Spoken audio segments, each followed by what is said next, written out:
Hello everyone, good evening. तर केंद्रीय शिक्षक पात्रता परीक्षा ऑनलाईन बॅच पेपर 1 आणि पेपर 2 याकरिता आपल्या अकॅडमीवरती उपलब्ध करून देण्यात येत आली आहे. तर यासाठी सर्व विषय मराठी आणि हिंदीमध्ये विश्लेषण तुम्हाला मिळणार आहे. मराठी आणि हिंदीमध्ये नोट्स उपलब्ध आहेत.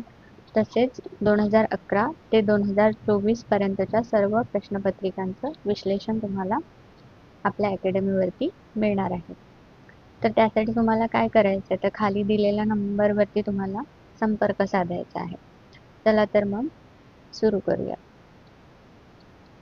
आता तुम्हाला इथे एक प्राणी दिसतो आहे ज्याचं नाव आहे स्लॉथ. तर स्लॉथ म्हणजे नेमका कोणता प्राणी आहे, तर स्लॉथ हा जरी हिंदी शब्द असला पण त्याला हिंदीमध्ये सुद्धा आणखी एक नाव आहे ज्यालाच आपण म्हणतो आलसी जीव, म्हणजे सुस्त असणारा. तर हा जो स्लॉथ आहे याचा मराठीमध्ये अर्थ आळस. म्हणजे तुम्ही साध्या भाषेमध्ये जर लक्षात ठेवायचं झालं तर तुम्ही सरळ सरळ म्हणू शकता की जो आळशी प्राणी आहे, जगातला सर्वात जास्त आळशी असणारा प्राणी म्हणजे स्लॉथ. तर असा हा स्लॉथ आहे. तर हा कोणत्या प्रकारात मोडतो, तर हा प्राणी सस्तन म्हणजे जो की पिल्लांना जन्म देतो. तर मग हा आढळून कुठे येतो, अमेरिकेतले जिथे जास्त प्रमाणात वर्षा येते, म्हणजेच पाऊस जास्त प्रमाणात पडतो, अशा ठिकाणी हा आढळतो.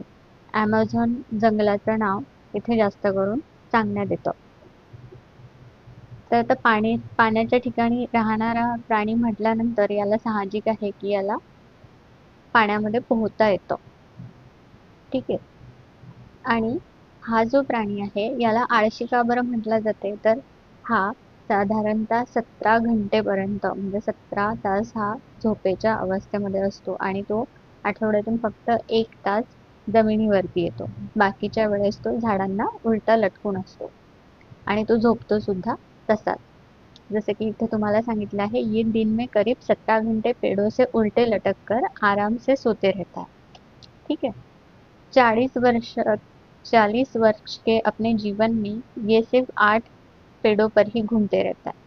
म्हणजे की तो आता इतका आळशी म्हटल्यानंतर हा काय करतो, तर 40 वर्षाचा जो त्याचा कालावधी आहे जीवन जगण्याचा, तर त्यामध्ये तो फक्त 8 झाडं असतात त्या झाडांवरती तो फिरतो. इतका तो आळशी आहे, कारण तो आठवड्यातून फक्त एका वेळेस जो खाली येतो त्याचं जे काम आहे ते फक्त त्याला भूक लागलेली असते आणि त्याला म्हणजे मल विसर्जन करायचं असतं. त्याच्यामुळेच तो त्या गोष्टींसाठी फक्त जमिनीवर येतो. आणि याचं जर वजन बघायला गेलं तर याचं वजन असतं 4 किलो आणि त्याची लांबी 23 इंच साधारणतः आढळून येते. त्याचं एक आणखी वैशिष्ट्य आहे की तो 270 अंश आपलं जे डोकं आहे ते फिरवू शकतो. आम्ही फिरवू शकणार का नाही, आणि इतर कोणता प्राणी फिरवू शकतो का नाही, तर हा 270 अंश जे त्याचं डोकं आहे ते फिरवू शकतो. त्याचं आयुष्य तुम्हाला इथे दिलेलंच आहे 40 वर्षापर्यंत. ठीक आहे. आणि त्याचं जे अवस्था आहे त्याची, की जो चालण्याचा वगैरे तो अतिशय हळूपणे चालतो आणि त्यामुळेच काय आहे तर तो उलटा लटकलेला असतो. त्याचे 2 प्रकार आढळून येतात. तर 2 प्रकार कोणते, तर त्याच्या पंजांवरनं ते पडतात. 2 पंजे आणि 3 पंजे. म्हणजे त्याला हाताला काय असतात, 2 पंजे असतात आणि 3 पंजे असतात. अशा 2 प्रकारांमध्ये तो आढळून येतो.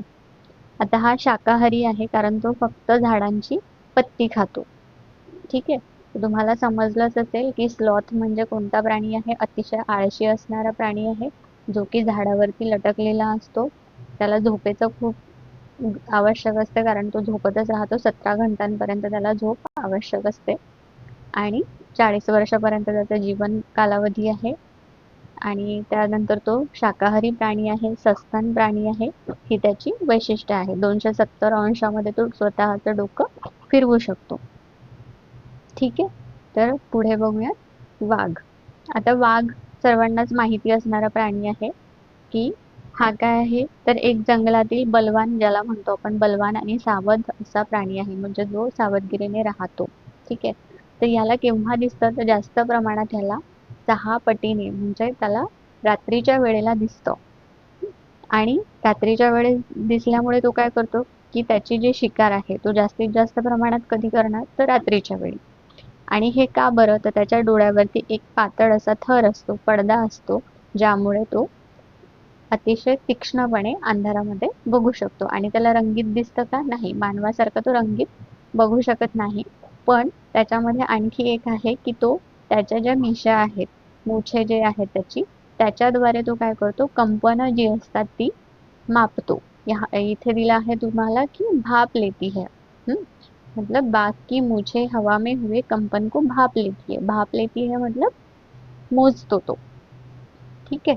तर आता ह्याच्याद्वारे काय होतं, की तो कंपनं त्याला समजतात आणि त्यामुळे त्याला काय माहिती पडतं, की जर शिकार येत असेल, एखादं जर हरीण असेल आणि ते झाडांझुडपांमधनं चालत असेल, तर त्याला लगेच कळतं, की हे कोणती वस्तू आहे, की फक्त झाडाची पानं हलत आहे. हे बघून तो त्याची शिकार करतो. म्हणजे त्याला त्याच्या मुछांवरनं काय होतं, तर शिकारेचं तो सावधगिरीने समजू शकतो, की इथे माझी शिकार आहे. एखादा जर कोणता त्याला खतरा वाटत असेल, तर ते सुद्धा तो समजू शकतो. तर वाघाचं दुसरं वैशिष्ट्य काय आहे, तर तो कुत्रा ज्याप्रमाणे मूत्राद्वारे त्याचा गंध सोडतो आणि त्यातूनच तो काय, तर हा माझा इलाका आहे किंवा ही माझी जागा आहे. तर हाच प्रकार आहे थोडक्यात वाघ सुद्धा करतो. ठीक आहे. तर वाघाला पण ही गोष्ट सहजतेने तो करतो, की तिथे मूत्राद्वारे तो काय करतो, तर आपला एरिया ठरवून घेतो आणि इतरांना तो प्रवेश देत नाही किंवा दुसरीकडे तो जात नाही. त्याच्यानंतर सांगायचं झाल्यास आता वाघ आणखी काय करतो, तर वाघ हा संवाद साधण्यासाठी, म्हणजे जरी तो एकाकी राहणारा प्राणी आहे, परंतु संवाद साधण्यासाठी तो काय करतो, म्हणजे इतरांशी संवाद साधत असताना मोठ्याने डरकाळी फोडतो. त्यानंतर झाडांवर नखांचे ओरखडे काढतो. धोक्याची चाहूल लागली तर वेगळ्या प्रकारांचा तो आवाज काढून दुसऱ्या वाघांना तो सतर्क करतो. अशा प्रकारे हा वाघ जो आहे तो संवाद साधतो. आणि त्याचा जे डरकाळीचा आवाज आहे तो साधारणतः 3 किलोमीटर दूर पर्यंत आवाज ऐकायला जातो. आणि वाघाचे जे कान आहेत ते काय करतात, तर ही जे आवाज केली जातात ती म्हणजे स्वतःकडे ओढून घेण्याचं काम करतात, म्हणजे एकत्रितरित्या साठवण्याचं काम करतात. तर हे जे वेगवेगळ्या दिशेला त्याचा आवाज घुमतो, तो एकत्रित कसा होतो, तो त्याच्या म्हणजे त्याचे जे कान आहेत बाहेरच्या दिशेने, तर त्याच्याद्वारे तो समजू शकतो. ठीक आहे. तर ही झाली वाघाविषयीची माहिती. तुम्हाला वाघ हा सहजतेने समजला असेल, कारण तो तुम्ही पाहिलेलाच प्राणी आहे. ठीक आहे. आता त्यानंतर तुमचा आणखी एक आवडता प्राणी म्हणजे हत्ती, ज्याचे की कान मोठे असतात, सुळे असतात, सोंड असते. ठीक आहे. तर असा हा विशाल असा प्राणी, जो पृथ्वीवरचा आपला सर्वात आवडता प्राणी म्हणून सुद्धा आपण त्याला म्हणतो. तर आता ही काय होती, की त्याची सोंड मोठी आहे, कान मोठे आहेत, सुपासारखे कान म्हणतो आपण. सुळे जे आहेत, ही काय आहेत त्याची वैशिष्ट्य आहेत. आणि सर्वात महत्त्वाचं वैशिष्ट्य म्हणजे हा एक बुद्धिवान असा सामाजिक ह्याच्यामध्ये राहणारा, सामाजिक म्हणजे का बरं, ते आपण पुढे पाहणार आहोत. आणि भावनाशील असा प्राणी आहे. तर हा काय करतो, सामाजिक असा का म्हणतो, तर साधारणतः जे नर आणि मादी असे जे 2 प्रकार आहेत हत्तींमध्ये, तर जी नर असतात ते काय करतात, ते जास्त प्रमाणात छोट्या गटांमध्ये राहतात, मोठ्या गटांमध्ये ते राहत नाही. परंतु जी मादी हत्ती असते ती काय करते, तर ती कळपाणी राहते. आणि सगळ्यात मोठी म्हणजे वयस्कर अशी जी हत्ती राहते, ती कोण असते या गटाची, या कळपामधली ती ग्रुप लीडर. ठीक आहे. तर तीन महिन्याचा जो हत्ती असतो त्याचं वजन असतं साधारणतः 200 किलोग्राम. आणि जो मोठा असतो त्याचं असतं 100 किलोग्राम. ठीक आहे. तर आता सॉरी, 100 किलोग्रामच्या वर तो काय करतो, पत्ती खातो. आणि 3 महिन्याच्या हत्तीचं जे वजन आहे ते किती असतं, 200 किलोग्राम. ठीक आहे. आणि मोठा जो हत्ती आहे तो काय करतो, दिवसामधनं 100 किलोग्राम पेक्षा जास्त तो झाडांची पत्ती खाऊ शकतो. ठीक आहे. तर आता आपण जे म्हटलं, की सुपासारखे कान जे म्हणतो आपण हत्तीला, तर हे कशासाठी असतात? तर हे जे त्याला हत्तीचं शरीर काय असतं, गरम असतं. आणि मग त्याला काय होतं, अतिशय उष्ण वाटत असतं. तर त्याचे जे कान आहे, त्या कानामध्ये रक्तवाहिन्या ज्या आहेत त्या जास्त प्रमाणात असतात. आणि मग ह्यामुळे तो जेव्हा त्याचे कान हलवतो, तर ते कान हलवताना त्याला काय होतं, थंड वाटतं. म्हणजे तो आपोआपच त्याची जी गरमावट आहे ती कमी होते आणि हे एकंदरीत कोण करत असतं, त्याचे मोठे मोठे कान. म्हणजे पंख्याचं जे काम आहे ते कोण करतात, हत्तीचे कान. ठीक आहे. हत्ती हा पूर्णपणे म्हणजे बहुत कम आराम करता है. म्हणजे जो हत्ती आहे याला पूर्णपणे आरामाची खूप कमी आवश्यकता भासते आणि दिवसातनं तो फक्त किती वेळाच, तर 2 ते 4 घंट्यापर्यंत तो झोपतो आणि त्याला चिखलात राहणं, पाण्यामध्ये राहणं हे खूप आवडतं. हे मी आधी सांगितलेलं आहे. परेशानी आने पर एक दूसरे की मदत भी करता है. आपण जे बघितलं की तो भावनाशील आहे, सामाजिक आहे. तर जेव्हा एक दुसऱ्यांवरती कुठली परेशानी येते म्हणजेच काय, तर अडचण येते, तर त्यावेळेस तो काय करतो, एक दुसऱ्यांची मदत करतो. आता हत्ती हा झुंडनी राहतो. हाथीनी म्हणजे त्यांची जी वयस्कर वयोवृद्ध असलेली जी हत्ती आहे, हत्तीनी आहे, ती काय असते या गटाची, ग्रुप लीडर असते त्या गटाची. आणि 10 ते 12 या गटामध्ये हत्तीनी राहत असतात. ठीक आहे. आणि 14-15 साल म्हणजेच काय, 14-15 वर्षापर्यंत हाती जे आहेत ते काय करतात, झुंडमध्ये राहतात. पण हा नर मादी असतो का, तर नर आणि मादीपैकी कोण राहतं, तर फक्त मादी ज्या असतात त्या काय करतात, ग्रुपनी राहतात आणि जे नर असतात ते छोट्या गटात आढळतात किंवा एकट्याने आढळतात. तर अशा प्रकारे हत्तीची माहिती आहे. तर जसा स्लॉथ हा शाकाहारी प्राणी होता, तसंच हत्ती सुद्धा काय आहे, शाकाहारी प्राणी आहे. तो मांस वगैरे खात नाही. त्याची श्रवणशक्ती खूप चांगली असते आणि त्याचे जे कान असतात त्याच्यामध्ये काय जास्त प्रमाणात असतात, तर रक्तवाहिन्या, ज्या की त्याने कान हलवल्यानंतर त्याचं शरीर थंड ठेवण्यासाठी उपयोगात येतात. म्हणजे त्याचा नैसर्गिक पंखा आपण म्हणू शकतो. आता दुसऱ्या एक त्याच्या कानाने तो काय करतो, की त्याला राग जर आला असेल, त्याला जर धोका वाटत असेल, तर त्याचे जे कान असतात ते तो मोठे करून घेतो. हे आपल्याला माहिती आहे. याला पाण्यामध्ये खेळायला खूप आवडतं, हेही येथे सांगितलं. ठीक आहे. आता लंगूर सगळ्यांनाच माहिती आहे. इथे चित्रामध्ये दिसलंच असेल, की लंगूर म्हणजेच काय, तर माकड, जे की आपल्याला सगळ्यांना माहिती आहे.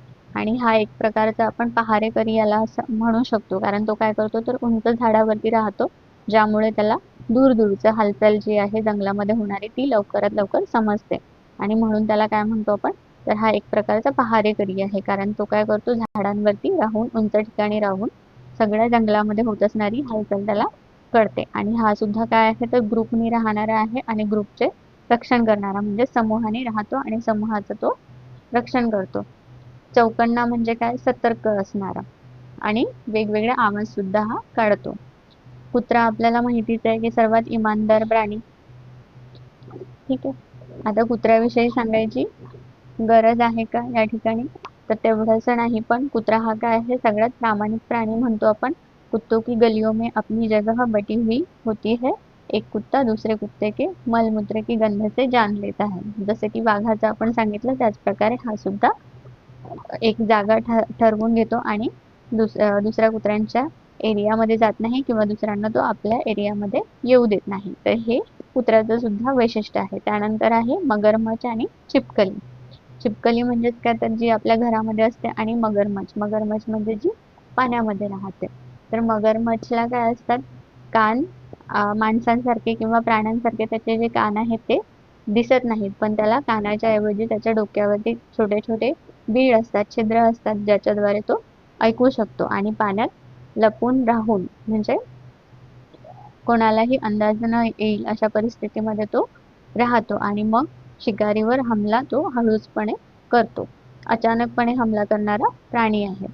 त्यानंतर चिपकलीचं सुद्धा म्हणजे सरीसृप वर्गात जे मोडतात प्राणी, मगरमच्छ, चिपकली, साप, तर ह्यांना कान नसतात. कान असतात पण ते कोणत्या माध्यमामध्ये, छोटे छोटे बीळ असतात, मानवासारखे किंवा प्राण्यांसारखे त्यांना कान नसतात.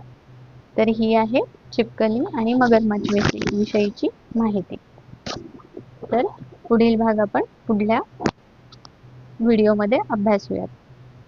धन्यवाद.